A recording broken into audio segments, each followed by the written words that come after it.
For years, the WNBA fought for incremental growth, modest raises, improved travel, better facilities, but all those battles suddenly look small against the scale of what's coming. Project B isn't just another league trying to coexist. It's a seismic challenge backed by billion-dollar oil wealth and Silicon Valley precision, with one clear goal: to buy dominance. The proposition to Clark isn't just financial. It's symbolic. A player who made college arenas sell out overnight and lifted television ratings beyond anything the WNBA had ever achieved now faces a choice that could define an era. Stay with a league built on history and struggle, or join a revolution that promises riches and global reach. Behind closed doors, meetings turned frantic. The WNBA's leadership, already grappling with tense labor negotiations, found itself staring at the unthinkable. What if their biggest star simply walked away? Commissioner Kathy Engelbert had tried to assure sponsors that the league was stable, that it was growing the right way. But stability doesn't mean much when a single player holds the power to collapse your business model. Inside corporate offices and player group chats, a quiet panic grew louder. Agents started calling overseas contacts. Team owners reached out to the NBA for advice. Meanwhile, Project B's silence was deafening, its confidence chilling. They didn't have to sell the dream. The money did that on its own. Caitlin Clark, only a year removed from college, suddenly became the most valuable free agent in the world without even testing the market. The offer on the table, $50 million, wasn't just more than her WNBA contract. It was more than the league's entire salary cap for multiple teams combined. It was a statement of intent. Project B was saying out loud what players had whispered for years, that women's basketball deserved to be paid, seen, and marketed on a global scale, not confined to small arenas and regional TV slots.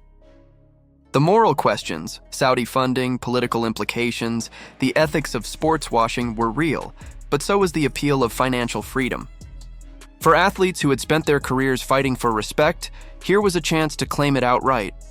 The league's executives scrambled to contain the fallout. Emergency calls with ESPN and Amazon tried to reassure broadcast partners that their star wasn't going anywhere. Marketing departments revisited contracts. Union representatives begged for transparency. But the truth was unavoidable. The WNBA couldn't compete dollar for dollar. Even if it tripled its salaries overnight, it would barely reach a fraction of what Project B could offer. What made things worse was that Project B wasn't just targeting Caitlin Clark. Sources revealed offers to other stars: Aja Wilson, Brianna Stewart, Sabrina Ionescu, each in the multi-million range.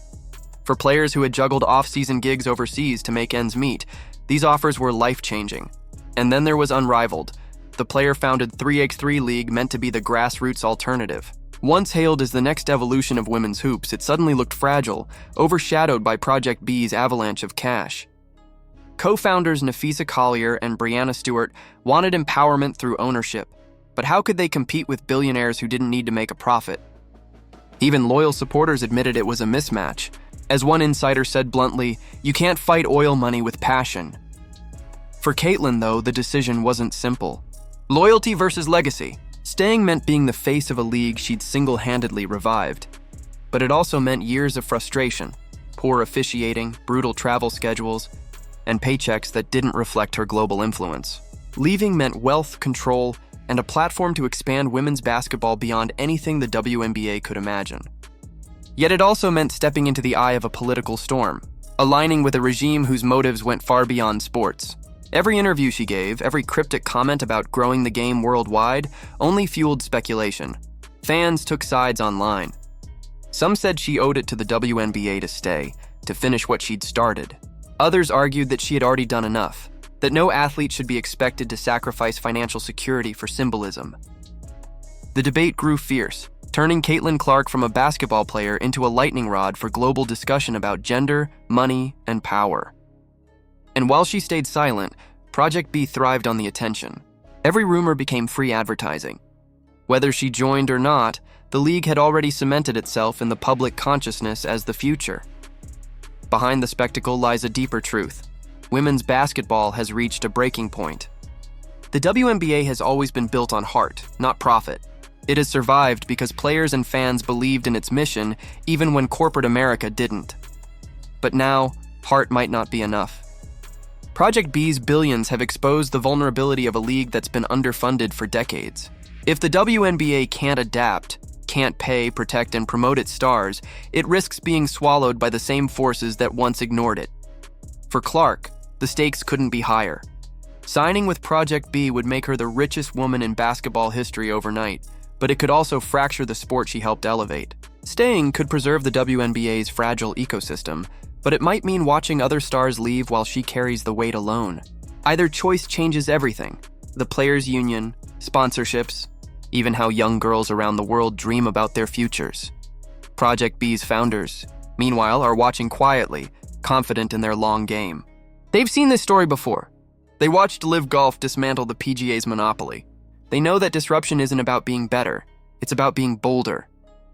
And with Caitlin Clark as their possible centerpiece, they could pull off the biggest power shift in women's sports history. So now, the world waits. Every headline, every whisper, every negotiation feels like a countdown. Will Caitlin Clark stay and try to save the WNBA from collapse? Or will she take the deal that could make her not just rich, but immortal, the face of a global revolution? Whatever she chooses, this moment marks the end of the old world and the beginning of something entirely new.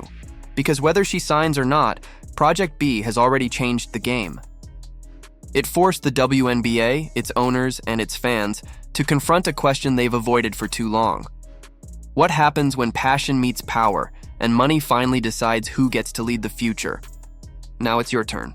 Do you think Caitlin Clark should stay loyal to the WNBA or take the offer that could redefine women's basketball forever? Would you blame her for chasing the kind of payday male athletes have always enjoyed? Or is this the moment loyalty should matter more than money? Let me know your thoughts in the comments below. And if you love deep dives into the power plays shaping modern sports, make sure to like this video, subscribe, and turn on notifications. Because the next chapter of this story is coming fast, and trust me, you won't want to miss it.